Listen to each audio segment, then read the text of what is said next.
ओम शांति। अब हम बाबा को याद करेंगे। खुद को आत्मा समझ के बाबा को याद करिए। मन में कोई भी बात हो बाबा को बता दीजिए।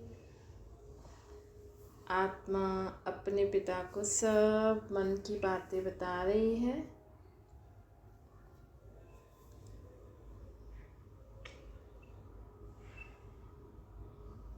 अब संकल्प करिए, मैं आत्मा शांत स्वरूप हूँ।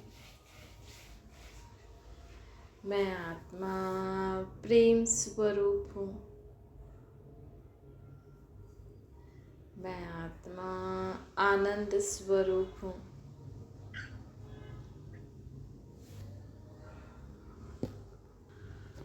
मैं आत्मा सर्व ज्ञान से संपन्न, गुणों से संपन्न, सर्व शक्तियों से संपन्न आत्मा हूँ।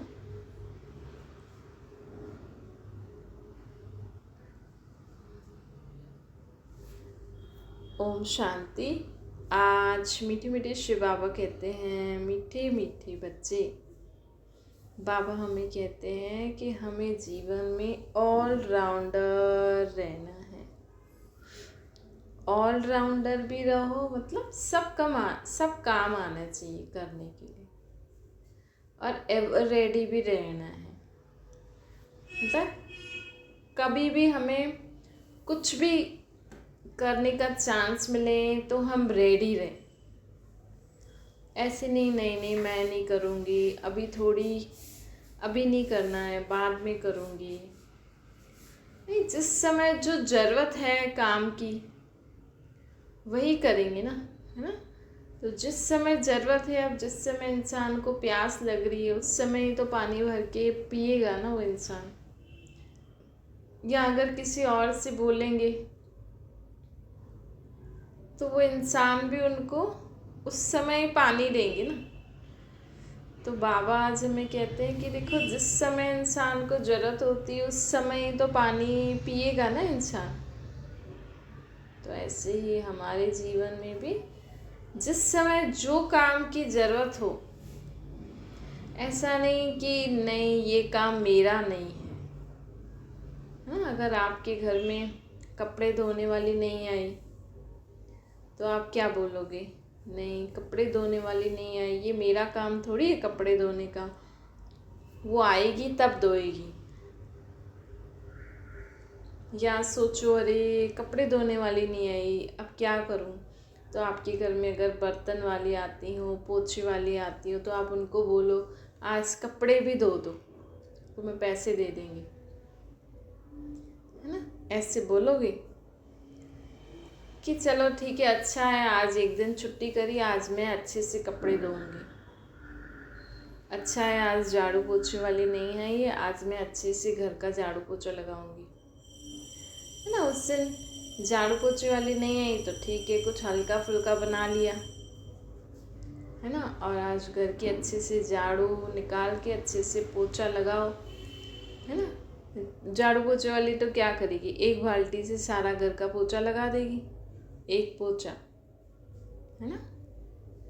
लेकिन खुद निकालेंगे तो कम से कम 2-3 बाल्टियाँ, तो अगर घर के हिसाब से बड़ा है घर, है ना, 3 कमरे हैं, एक हॉल है, तो कम से कम 2 बाल्टी तो निकालो। वैसे तो 3 बाल्टी निकालोगे तो अच्छा है ना। हर कमरे में भी 2-2 पोछे लगाओगे तो कितनी मिट्टी निकलती है।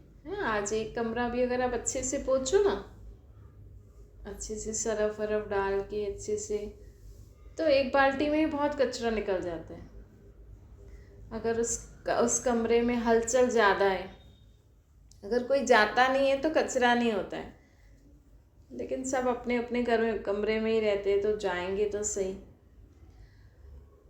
तो ऐसे नहीं कि दुकान पे आज वर्कर्स नहीं आए तो आज धंधा ठीक नहीं किया, आज वर्कर्स नहीं आए, है ना। तो ऐसा है, आज अगर बच्चा सोचे कि चलो आज मैं ये नहीं कर रहा हूँ, आज मेरा मूड नहीं है इसलिए मैं जूते नहीं उतार रहा हूँ, ड्रेस अपने आप नहीं उतार रहा हूँ, खाना नहीं खा रहा हूँ। आप बोलोगे ना, नहीं खाना तो खाना है, ड्रेस अपने आप उतारनी है, अपना होमवर्क खुद करना है, अपनी चीज़ों को खुद जगह पे रखो। तो हम दूसरों को सिखाने में नंबर 1 है ना। लेकिन बाबा हमें कहते हैं दूसरों को सहयोग दो, खुद को सिखाओ। कल बाबा ने बोला था दूसरों को हमें शिक्षा नहीं देनी है, सहयोग देना है। तो बाबा आज हमें क्या कहते हैं कि हमें ऑलराउंडर बनना है, एवर रेडी भी बनना है और आज्ञाकारी भी बनना है। जितना हम समझो, अगर ज्ञान सुनते हैं, अगर हम कोई और धर्म के हिसाब से कुछ भी सुनते हैं, तो हर धर्म में, हर ग्रंथों में शिक्षाएं तो लिखी हैं।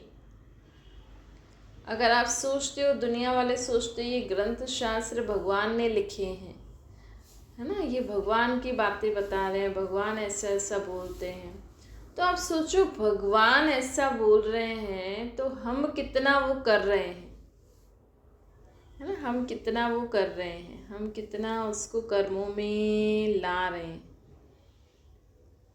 तो हमें क्या करना चाहिए, आज्ञाकारी भी बनना चाहिए।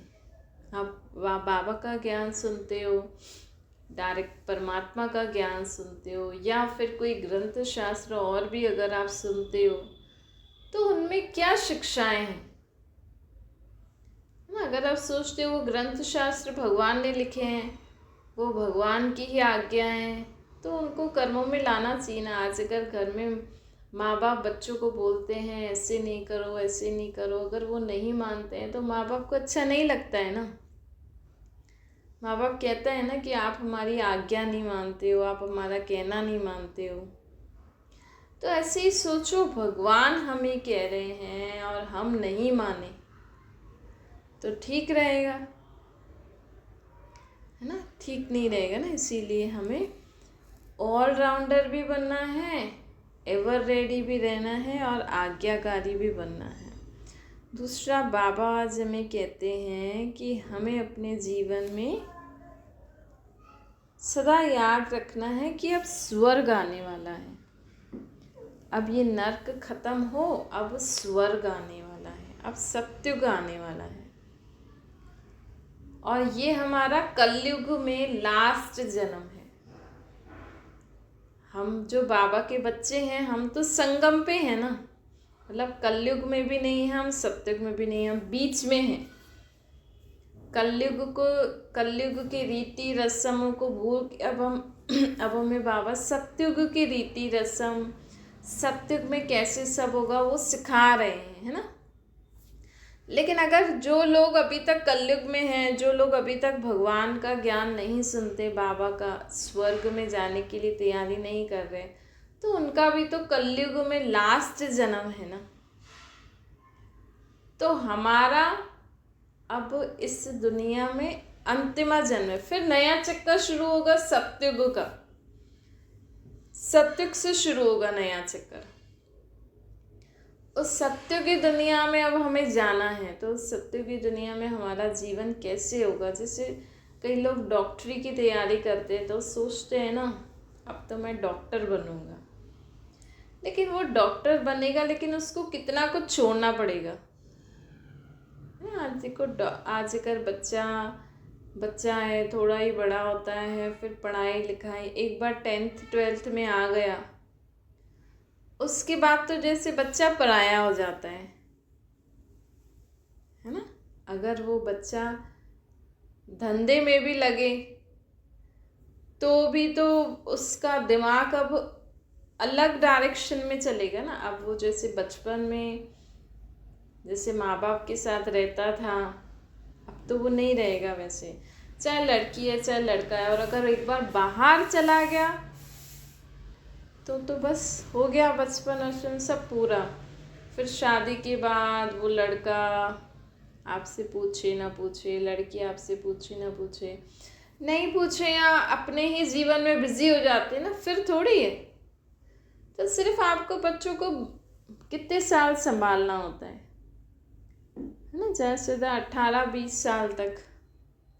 उसके बाद तो बच्चे, शादी तो क्या, आजकल तो पढ़ाई लिखाई होती है, तो अभी तो बच्चा 10th-12th में आया तो ही इतनी पढ़ाई में बिजी हो जाता है। फिर थोड़ी माँ बाप को वैसे जैसे उनको छोटेपन में पीछे पड़ना होता था, तो ज़्यादा से 12-13 साल माँ बाप को अच्छे से करनी पड़ती है। उसके बाद तो वो पढ़ाई लिखाई धंधा, शादी के बाद तो फिर आजकल तो सब अलग ही होता है। तो कम से कम हम क्या करें, बाबा हमें कहते हैं कि अब ऐसे हमारा अब नया जीवन शुरू होने वाला है, सत्युग की दुनिया। अब कलयुग की दुनिया से निकल हमें सत्युग की दुनिया में जाना है। तो अब हम जैसे इस चक्कर से हम तो निकल गए, अब हमें बाबा ने इतनी पालना दी, बाबा ने इतनी शिक्षाएं दी हैं, परमात्मा हमें दे रहे हैं अभी भी। हाँ, अभी भी बाबा की प्रेजेंस तो हमें अनुभव होती है ना। फिर धीरे धीरे जैसे जैसे हम सीखते जाएंगे वैसे वैसे बड़े होते जाएंगे। यहाँ पे उम्र के हिसाब से बड़ा नहीं है, यहाँ पे आत्मा कितनी समझदार बन रही है।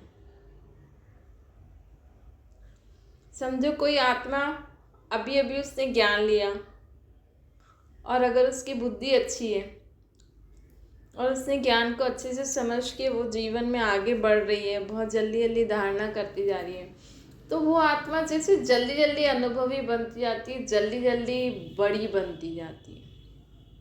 बड़ी मतलब साइज में नहीं, मतलब समझ से बड़ी, है ना। आज अगर किसी की उम्र 30 साल है, किसी की उम्र 20 साल है, लेकिन 20 साल वाले को समझ है, 30 साल वाले को समझ नहीं है, तो बड़ा किसको कहेंगे? 20 साल वाले को कहेंगे ना, उम्र के हिसाब से नहीं, समझ के हिसाब से। तो ऐसे ही अब बाबा हमें समझ दे रहे हैं, हमें सिखा रहे हैं। फिर तो हम एक बार सीख गए, एक बार सब संस्कार धारणा हो गई, आत्मा संपन्न बन गई, फिर तो वो परम धाम में जाके फिर सत्युग की दुनिया में आएगी, फिर तो बाबा को भूल जाएगी। फिर तो बाबा भी वानप्रस्थ अवस्था में चले जाएंगे। तो जैसे ना परमात्मा, हम परमात्मा को बिल्कुल भूल ही जाते हैं, है ना। हम अपने नए जीवन में ही बिजी हो जाते हैं। ऐसे ही हमें इस सृष्टि पर भी पाठ बजाते हुए ना, हमें जैसे जैसे हम आगे बढ़ते हैं ना, तो वैसे वैसे दूसरों को भी भूलते जाना चाहिए, हमें भी आगे बढ़ के पीछे बातें भूलती जानी चाहिए। नहीं तो माँ बाप यही सोचते हैं कि अरे ये तो मेरा बेटा था, मैं तो इसको ऐसे करती थी, ये तो मेरी बेटी थी, मैं तो इसको ऐसे करती थी, ऐसे तैयार करती थी, ऐसे वो। इससे क्या होता है? दुखी होता है ना। अब ना तो उसका शरीर अब वापस छोटा होगा, ना तो आप फिर से जवान हो जाओगे, है ना। तो हमें क्या करना चाहिए? जैसे जैसे समय आगे बढ़ना चाहिए, तो हमें बीती वालों बातों को भूल जाओ। याद करके भी क्या करोगे? हाँ चलो याद, हाँ हम ऐसे करते थे, ऐसा था, लेकिन उसको याद करके ना दुखी नहीं हो। कई बार होता है ना, आप देखो बच्चा सोच रहा है कि मैं डॉक्टर बनूं।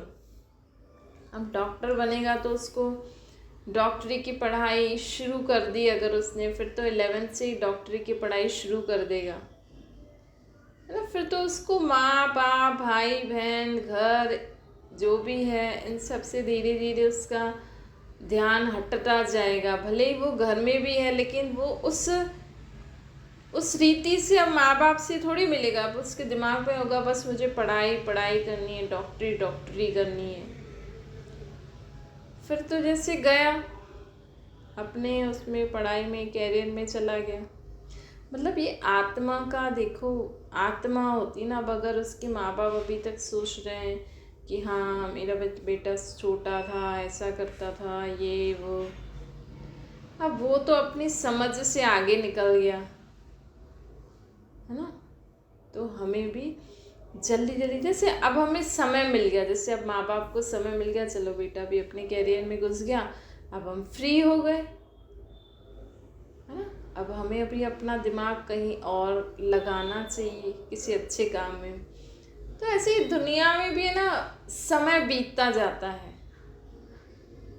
सत्युग के बाद त्रेता, त्रेता के बाद द्वापर, द्वापर के बाद कलयुग और कलयुग के बाद सत्युग आएगा। सत्युग में फिर नई रीति हमें जीवन जीना पड़ेगा, नए स्वभाव संस्कार, नई चाल चलन व्यवहार, नए मर्यादाओं। तो इसलिए हमें सदा याद रखना चाहिए कि जैसे शरीर की उम्र बढ़ती जाती है, समय बीतता जाता है, ऐसे दुनिया पे भी समय आगे बढ़ता जाता है, युग परिवर्तन होते ही जाते हैं। इसीलिए अब हमारे दिमाग में सदा याद रखो कि अब कलयुग खत्म होकर सत्युग आने वाला है। दूसरा, बाबा आज हमें कहते हैं कि देखो दुनिया में ना लोगों को परिवर्तन होने के लिए इच्छा है। आज हर एक चाहता है कि मैं परिवर्तन हूँ, लेकिन क्यों नहीं हो पाते हैं? क्योंकि उनमें हिम्मत नहीं है ना। चाहते तो हैं लेकिन उनमें हिम्मत नहीं है कि हम कैसे परिवर्तन हो। तो बाबा आज हमें क्या कहते हैं कि ऐसे लोगों के लिए जिनको अपने जीवन में परिवर्तन होने की इच्छा है। आज कई लोग अपने जीवन में क्रोध करना छोड़ना चाहते हैं लेकिन छोड़ नहीं पाते। आज कई लोग अपने जीवन में विकार बुराइयों को छोड़ना चाहते हैं लेकिन छोड़ नहीं पाते हैं। तो हमें क्या करना चाहिए? उनकी मदद करनी चाहिए। हमें परमात्मा को याद करके, अगर वो सीखते हैं तो सीखें, नहीं सीखें तो हमें उनके लिए शुभ संकल्प करना चाहिए कि क्रोध करना छोड़ दे, है ना। ये क्रोध करना छोड़ दे, ये आत्मा भी शुद्ध आत्मा बन जाए, ये आत्मा भी अच्छी आत्मा बन जाए, इसके स्वभाव संस्कार भी अच्छे बन जाए। उसको हमें हिम्मत बढ़ानी चाहिए कि हाँ तुम कर सकते हो, ना। जब हम उसकी हिम्मत बढ़ाएंगे ना कि हाँ तुम कर सकते हो, तो ऑटोमेटिकली उसको क्या होगा? समझ आएगा, शक्ति मिलेगी कि हाँ मैं कर सकता हूँ। उसको अनुभव कराओ कि हम परमात्मा की याद में रहकर अपने विकार बुराइयों को, अपनी कमी कमजोरियों को छोड़ सकते हैं, ना। उसको ये सिखाओ कि मैं शांत आत्मा हूँ, मैं शांत आत्मा हूँ, ऐसा संकल्प करो तो ऑटोमेटिकली आप शांत हो जाओगे, आपका गुस्सा ख़त्म हो जाएगा। हिम्मत के पंख लगाने चाहिए। हिम्मत के पंख का आधार क्या है? अनुभव। अर्थात हम उनको अपना अनुभव भी सुनाएंगे कि मेरे अंदर भी ऐसे ऐसे अवगुण थे, तो मैंने ऐसे ऐसे बाबा को याद किया, परमात्मा को याद किया, उनको अपने अवगुणों का दान दिया, तो वो भी आपका अनुभव सुन के ऐसा करेंगे। देखो, आज दुनिया में अगर किसी को बोलो ना कि मैं उस मंदिर गई ना तो मेरे ये प्रॉब्लम ठीक हो गई। आजकल कई प्रॉब्लम्स होती हैं, किसी को टांग का दर्द, किसी को खुजली, किसी को कैंसर, किसी को हार्ट की बीमारी, किसी को बीपी, पता नहीं क्या क्या होती हैं। और कई रिद्धि सिद्धि से ऐसी बीमारियों को ठीक भी करते हैं। कई लोगों में रिद्धि सिद्धि मतलब कि वो शक्तियों को एकाग्रचित कर कर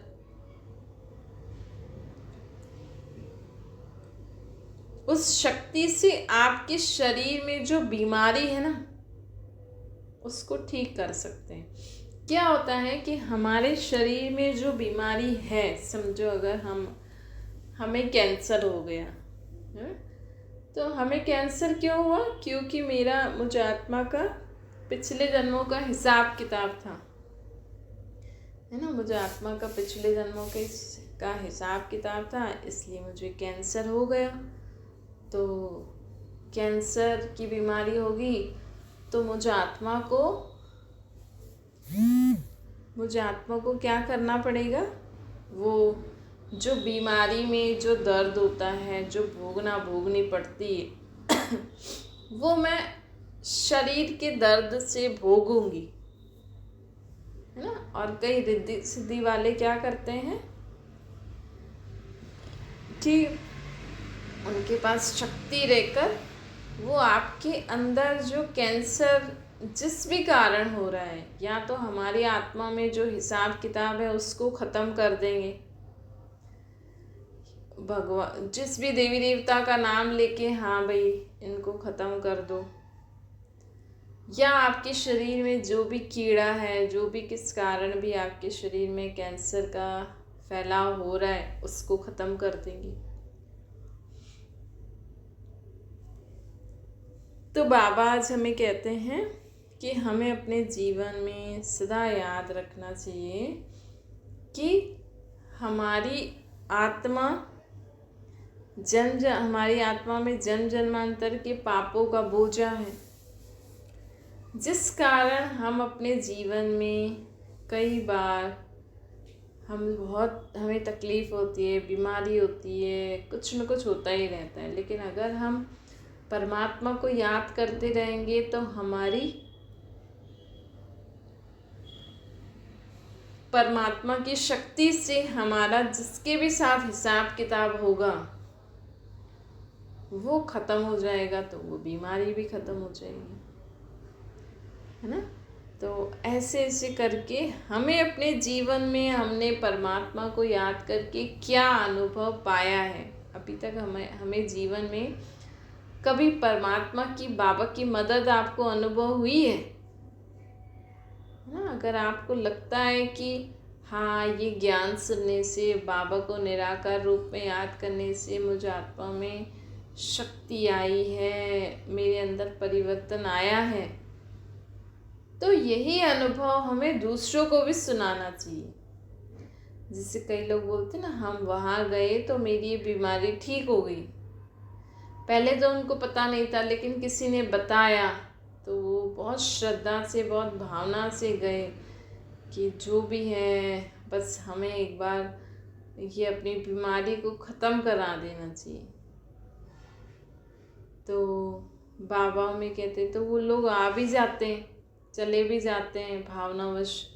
ऐसे ही अगर हम भी बोलेंगे कि हाँ हमें भी ये तकलीफ़ थी, मैंने बाबा को याद किया, ऐसे ऐसे सामान लिया, ऐसे ऐसे किया और मेरी प्रॉब्लम ठीक हो गई, तो वो आपका अनुभव सुन के वो भी करने लग जाएंगे।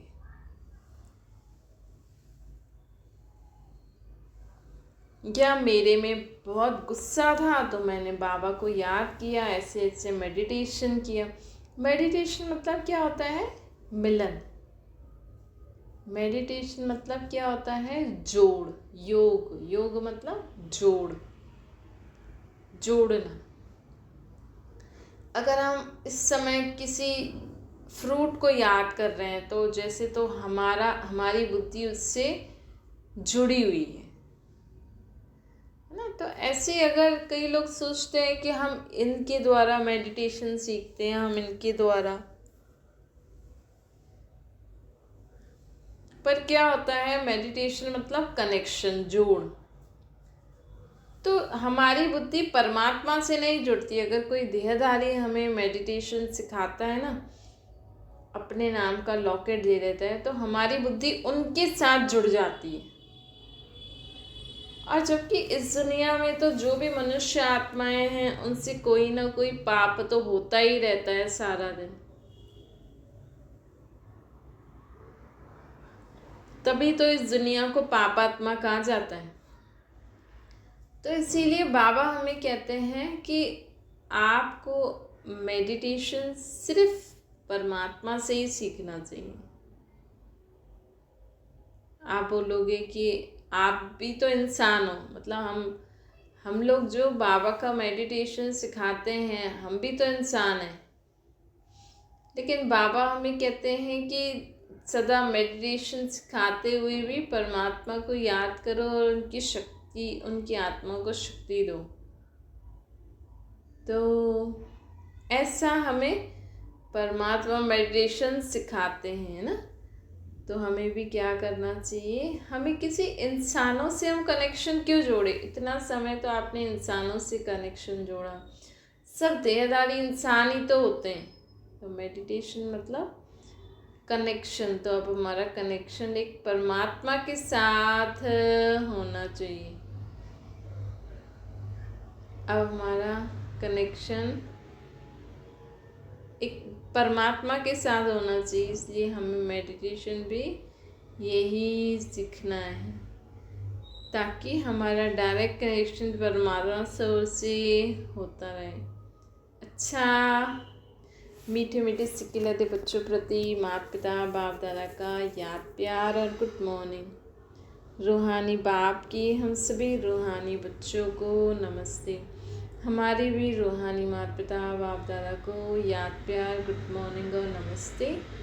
बाबा को याद करिए।